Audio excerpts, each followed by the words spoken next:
بسم اللہ الرحمن الرحیم۔ السلام علیکم۔ میری تقریباً ہر ویڈیو کے کمنٹ میں ایک چیز بہت زیادہ پوچھی جاتی ہے اور وہ ہے ایجوکیٹرز کی بھرتیاں۔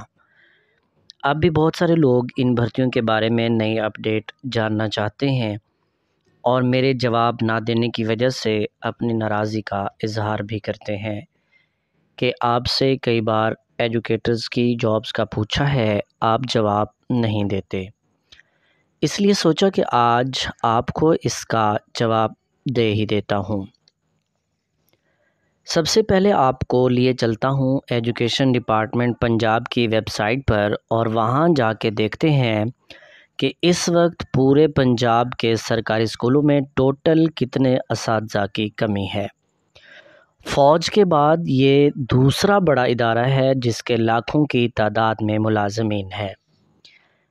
یہ ہے جی ٹوٹل تعداد پورے پنجاب میں اس وقت 1,22,897 اساتذہ کی اسامیاں خالی پڑی ہیں، جس میں ہر گزرتے مہینے کے ساتھ بتدریج اضافہ ہوتا چلا جا رہا ہے۔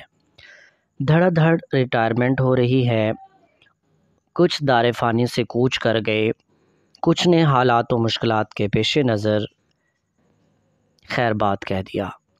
کمنٹ میں کافی تعداد میں درجہ چہارم کی اسامیوں کے بارے میں بھی پوچھا جاتا ہے۔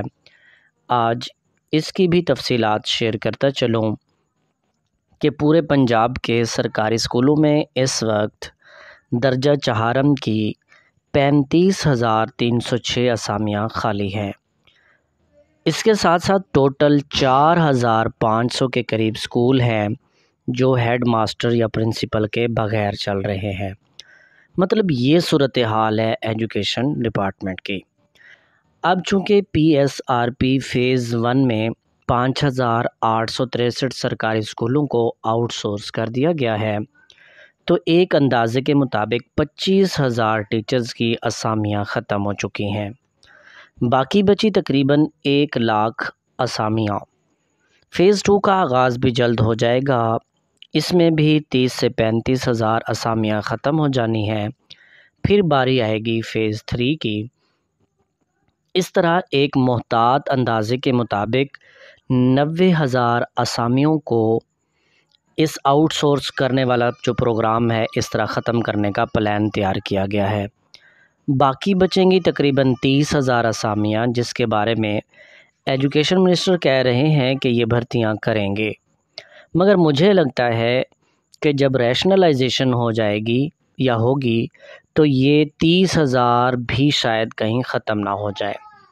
فی الحال ایجوکیٹرز کی بھرتیوں کے حوالے سے ایجوکیشن منسٹر بالکل خاموش ہیں، ان کا کوئی ارادہ نظر نہیں آ رہا۔ اس حوالے سے جب بھی کوئی اپڈیٹ آئے گی تو فوراً آپ سے شیئر کی جائے گی۔ بہتر ہے، میرا آپ کو مشورہ ہے کہ متحد ہو جائیں اور اپنے حق کے لیے تحریک چلائیں، ورنہ یوں ہی گھروں میں بیٹھ کر اپنا تماشا بنتا دیکھتے رہیں۔ یہاں حق ملتا نہیں، چھیننا پڑتا ہے۔